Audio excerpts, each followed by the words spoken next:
The market is cooling down and you need to know how to get ahead of it. Hey, this is Kayla Lindsey, and I wanted to jump on here and share with you guys what is going on right now in the market.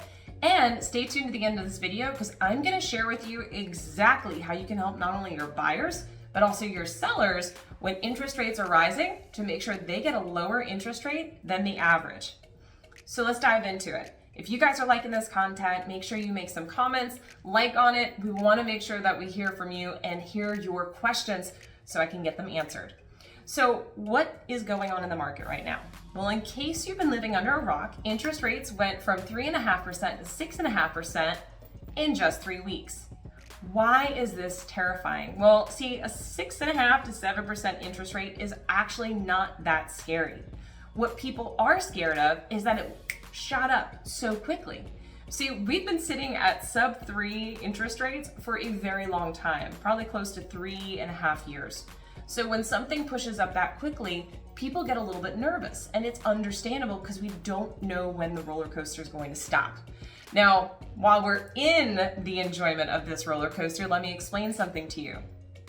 It's not going to go to any kind of crazy number. We're not looking at 1% every month for the next 12 months. That's not going to happen. But what we are seeing is a correction. So let me give you a little bit of history on this before I tell you how we're going to fix that for our clients. See, historically, what we had going on was artificial holding down of interest rates by the federal government. Why in the world would the federal government do that? Well, aside from the fact they like to get their fingers in absolutely everything, as we were having lockdowns, businesses were being shut down. We weren't having money moving and circulating in our economy. See, our government is a business. That's right. We are actually a business. We have everything that it means to be a business. That's what it is. It's a corporation. So unless there are imports and exports of money, unless there is money circulating and moving, paying interest, etc., there is absolutely a standstill. What happens in a standstill in an economy? In a company, it means that we're not growing and we're dying. So in order for the federal government to keep us moving forward, they artificially held down interest rates to make sure that there was still the buying and selling of properties. See, as real estate is consistently bought and sold, it helps increase the economy and keep us moving forward. This is why we've seen such a crazy amount of people buying homes and selling homes in the last few years, because interest rates were so low, it was stupid not to buy, right? If you can go and buy in a house and it's way less than what you're renting, why wouldn't you buy? Now, here's where the challenge came in. As there were so many buyers flooding the market because now so many people could get pre-approved for properties, and in many cases at price points way higher than they ever would have anticipated, what did we see happen? What we saw was there became less and less homes to be sold. In addition to that, in certain areas of the country, more people were leaving those areas of the country to come to more popular locations. Florida, North Carolina, Texas, all of these areas saw huge booms in properties. In addition, in our Charlotte market where I am, we saw an increase in property values of 26% in just 2 years. To give you a comparison, it usually goes up anywhere between 5 to 7% depending upon the neighborhood. 26% on average. That's insane. So now the federal government has come back in and they are pulling up those artificial holds. Why are they doing that? Because we need to get back to some kind of normal. We understand there's a shortage in the market. We understand that there are plenty of cash buyers. We understand that there are companies coming in and buying homes for rentals. We need more inventory and we need less buyers buying. Why? Because it goes like this, right? When you have more buyers and less inventory, the prices go sky high. If we have less buyers, it helps us even out the inventory, which makes it a more even playing field when we talk prices. That's what I'm saying. No more $80,000 over asking price, or at least hopefully not as much. So what does all this have to do with me helping you solve this for your clients? Well, here's the thing.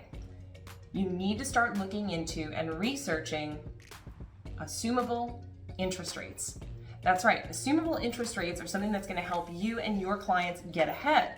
Why do I say that? Well, have you ever sat down at the table with a client and the attorney looks at them, or the title company, they say, okay, this loan, you have an FHA loan or you have a VA loan. This interest rate is assumable.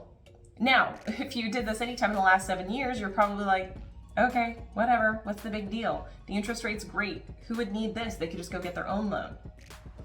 Here is when your seller has an interest rate that's 2.8%, and the buyers that are coming in with interest rates maybe 6.5%, 7.5%, looking on the market, you look like a rock star helping your client out as a seller because you're advertising that they have an assumable interest rate. And by having an assumable interest rate, they can pass that to the buyer. What that means is you as an agent just opened up the buying pool to your client, to potentially dozens to hundreds more buyers. That's right, because anybody that is in a 7% interest rate bracket, if you bring them down to 2.8, how much more house can they buy? Quite a bit. So it's going to open that buying pool up way bigger. Now let's look at it from a buying standpoint. If you are representing a buyer, take a look at the homes that they're looking to purchase. Take a look at the last time it was sold. What was the interest rate? I'm sorry, not the interest rate. What was the type of loan that they used at that time to get that property under contract? Was it an FHA or VA loan? Guess what? Now you can reach out to that agent and find out if your buyers can assume that interest rate and keep the deal moving forward. So if you guys have more questions, go ahead and drop some questions below. I'd love to answer them. But in a nutshell, you need to make sure that you're going to check out assumable interest rates and educate yourself on the details of this and how it works.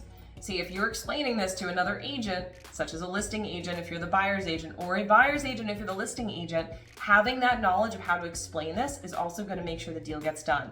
Because sometimes just stating that there could be possibilities, but you don't know how it works, is not going to be the details enough for that agent to want to move forward and work with you and your client.